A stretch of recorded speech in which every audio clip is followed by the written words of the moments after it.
안녕하세요, 신영환입니다. 제가 이제 계속 학교 얘기를 하다 보니까 얘기 안 할 수 없는 게 한 가지가 있는데요. 특히 이 입시의 거의 절반 이상을 차지하는 생기부라는 거. 네, 이것을 좀 말씀드릴까 합니다. 생기부 많이 들어보셨을 거예요.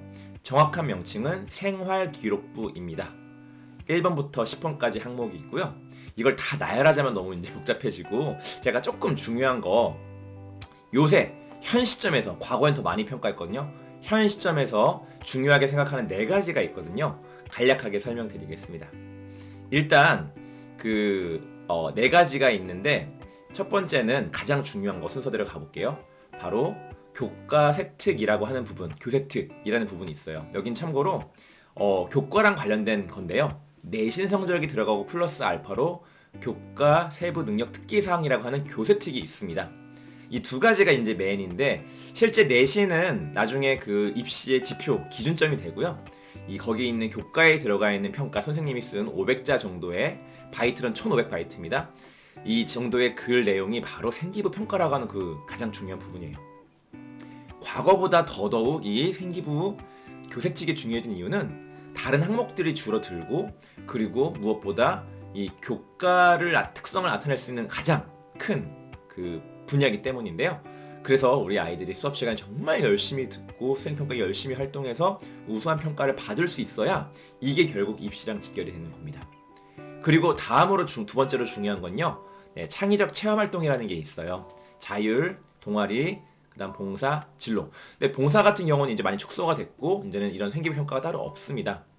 다만 어떤 형태의 봉사활동을 했는지는 보이거든요. 교내에서. 네, 그래서 약간 좀 비중이 적다 보니까 좀 살짝 넘어가고 지금 생기부 평가에 대한 얘기를 하고 있으니까 중요한 거는 자율과 동아리와 진로인데요. 중요도로 하자면 뭐 개인 의견이 있겠지만 저는 동아리 너무 중요하고 그다음 진로가 중요하다고 생각을 합니다. 마지막에 자율인 것 같고요. 왜냐면 자율은 말 그대로 자율적인 활동이어서 이 여기에 들어갈 수 있는 기준은 아까 교세특은 수업 시간이 다 기준이고요. 여기는 이제 학급 활동, 학교 전체 활동, 이 동아리 활동 포함해서 모든 게 다 들어갈 수 있어요. 그리고 이 세 개 평가가 아이들의 약간 좀 교과적인 외적인 부분까지도 평가하다 보니까 효율적으로 이 부분을 활용할 수 있고요. 그리고 이 생기부라는 게 평가 항목이 여러 개가 있습니다. 학업적인 것도 있지만 인성적인 거나 아이들의 공동체 능력 같은 것도 같이 평가하거든요. 그래서 동아리나 진로 이런 쪽에서 좀 보일 수 있게 또 평가를 받는 게 좋겠죠. 그리고 마지막으로 이제 우리 학교 담임 선생님 써주시는 10번 종합의견 행동 발달 사항이라는 게 있는데요. 그래서 행발이라고도 부릅니다. 이거는 교사 추천서가 사라지면서 이제 담임쌤의 추천서 역할을 하는 그런 곳이에요. 그리고 모든 내용을 다 적을 수 있고요. 그래서 이 부분에 있어서는 꼭 중요한 포인트가 될 수 있으니까 제가 말한 교세특, 그 다음에 창의적 체험활동, 자율 동아리 진로, 그 다음에 담임 선생님의 행발, 종합의견 이 세 가지를 좋게 평가받을 수 있도록 해야 합니다. 아시겠죠? 그러면 제가 조금 더 오늘 길게 얘기해서 어떻게 하면은 좋은 생기부 평가일까?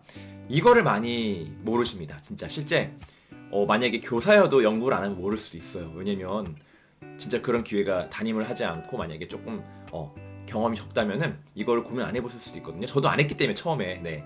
근데 저는 서울대에 있는 어떤 200페이지짜리 좋은 생기부라는 평가에 대해서 자료를 또 다 공부했었고 또 입학사정관님들하고 만나면서 고3 담임 많이 하다 보니까 또 알게 된 사진들이 쫙 있는데요. 세 가지로 정리가 할 수 있습니다. 1번 일단은 교사의 사실과 어떤 관찰의 평가가 들어가야 합니다. 그래야 뭘 했는지 알 수 있으니까요. 근데 여기까지만 들어가면 좋은 생기부가 아닙니다. 우수하지 않아요. 두 번째, 그 아이가 그 활동을 통해서 어떠한 우수함이 있는지를 키워드를 적어줘야 됩니다. 키워드가 있어야 뭐 논리적 사고력이 우수한지 리더십이 있는지 이런 것들을 평가할 수 있으니까요. 근데 여기까지 하면 이제 한 50점 됩니다. 왜냐면 썼는데 과연 이게 사실인지 행동하고 그 우수함을 평가했는데 이 우수함이 진짜 사실인지 알 수가 없잖아요. 그래서 교사가 마지막으로 이 우수함에 대한 근거를 구체적으로 제시를 해야 합니다. 그래야지만 대학에서는 평가를 이거를 좋게 평가하거든요. 그래야 100점짜리, 90점짜리 이렇게 올라갈 수 있는 거예요. 세 가지 꼭 기억하면서 우리 아이들이 만약에 이거를 좋은 우수한 평가를 받게 되려면요. 열심히 참여해야 교사가 그걸 인지하고 가만히 있으면은 인지를 못해요. 왜냐면 워낙 많으니까 아이들이. 그래서 어필 많이 하고, 어필이 막 청탁 이런 게 아니라 어필 많이 하고 자기가 잘한다는 걸, 열심히 한다는 걸 보여주고 실제 퀄리티도 좋게 수행평가를 진행하고 수업시간 발표 많이 하고 질문도 많이 하면요, 우리가 선생님들이 모를 수가 없습니다. 열심히 하기 때문에. 또 평가할 때 생각나니까 더 잘해주게 되고요. 그래서 이런 부분들 고려해서 생기부 평가를 잘 받을 수 있도록 했으면 좋겠습니다. 진짜 이제 입시가 앞으로는 더더욱 특히 2028 중2 이하 친구들은요, 다양한 옵션을 가지고 평가가 될 거예요. 지금은 좀 더 이제 분리가 되는데, 정시와 수시가 좀 분리가 되는데, 미래는 제 개인 예측이지만 분명히 더 사람들이 다양한 관점으로 평가를 다 할 겁니다. 어쩔 수가 없어요. 수능이 통합되면서 좀 쉬워지고, 네. 그리고 내신도 뭔가 평가할 게 또 많아지다 보니까 이게, 왜냐면 서술형으로 가잖아요. 결국은 여러 개를 고려할 수밖에 없다는 거 참고하시면서, 네, 오늘은 생기부 어떻게 하면 좋은 평가 받을 수 있는지 말씀드려봤고요. 네, 참고하셔서 준비 잘했으면 좋겠습니다. 이상으로 영상을 마치겠습니다. 감사합니다.